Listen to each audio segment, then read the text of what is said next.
আল্লাহ রাব্বুল আলামিন কোরআনে কারীমের 17 নম্বর সূরা সূরা বনী ইসরাঈলের 31 নম্বর আয়াতে আল্লাহ রাব্বুল আলামিন বলছেন, বান্দারে শোনো, ওয়ালা তাকতুলু আওলাদাকুম খাশিয়াতা ইমলাক নাহনু নারযুকুহুম ওয়া ইয়্যাকুম ইন্না ক্বাতলাহুম কানা খিতআন কবীরা।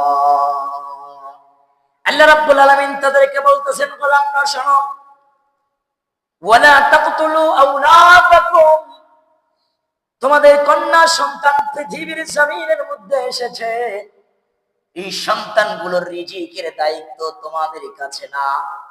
রিজিকের ভয়ে তোমরা সন্তানগুলোকে হত্যা করে ফেলো না, সন্তানগুলোকে তোমরা রিজিকের ভয়ে মেরে ফেলো না। রিজিকের দায়িত্ব তোমাদের কাছে নয়, রিজিকের দায়িত্ব আমি আল্লাহ তাআলার কাছে।